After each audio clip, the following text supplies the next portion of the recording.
ఈరోజు పెద్ద ఎత్తున ఈ కార్యక్రమానికి విచ్చేసినటువంటి క్రైస్తవ సోదరి సోదరులందరికీ పేరు పేరున మనస్ఫూర్తిగా నమస్కారాలు, అభినందనలు, శుభాభినందనలు.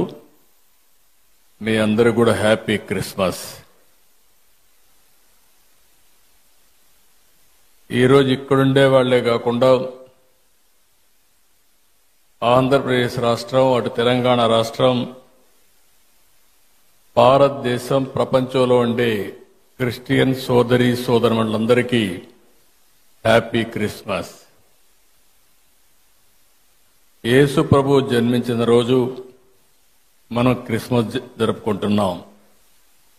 లోక రక్షకుడైన ప్రభు కరుణా కటాక్షాలు ఉండాలని ఆకాంక్షిస్తూ పెద్ద ఎత్తున ఈ కార్యక్రమాన్ని మనం నిర్వహించుకుంటున్నాం.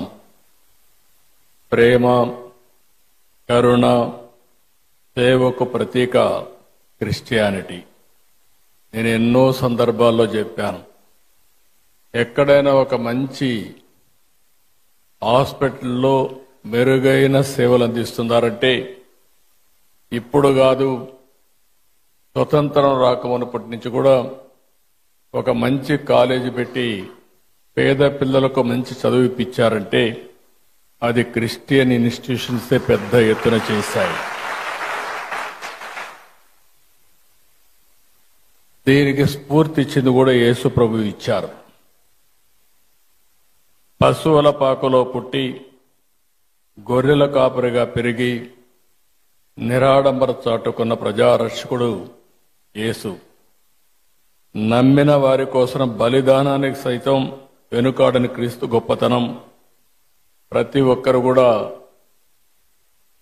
ఉత్తేజాన్ని తీసుకోవాల్సిన అవసరం ఉంది. నేను ఎప్పుడు వచ్చినా మీతో మాట్లాడుతూ ఉంటే మీ ఉత్సాహం చూసినప్పుడు ఒక స్ఫూర్తిదాయకమైన సందేశాన్ని ఇక్కడి నుంచి పొందుతున్నాం. ఎల్లప్పుడూ కూడా మనందరం ప్రభు త్యాగాన్ని స్మరించుకోవాలి, శాంతి మార్గాన్ని అనుసరించాలి, ప్రేమతత్వాన్ని పెంచుకోవాలి, ఈర్ష్య ద్వేషాలు పరదొలాలి, అబద్ధం, లంచం వంటి పాపాలకు దూరంగా ఉండాలి. ఈరోజు రోజు రోజుకు విలువలు పడిపోయే ఈ సమయంలో కనీసం మనం చూస్తే డిసెంబర్ నుంచి జనవరి అంతవరకు కూడా, ఫస్ట్ వీక్ అంతవరకు కూడా ప్రపంచమంతా పెద్ద ఎత్తున జరుపుకునే ఏకైక పండుగ ఈ క్రిస్మస్ అని చెప్పి కూడా నేను మీకు తెలియజేస్తున్నా. అందుకనే నేను కూడా మీరు ఒకసారి చూస్తే ఇప్పుడే కాదు, మొట్టమొదటిసారిగా నేను సమైక్య ఆంధ్రప్రదేశ్లో ముఖ్యమంత్రిగా ఉన్నప్పుడు గవర్నమెంట్ తరపున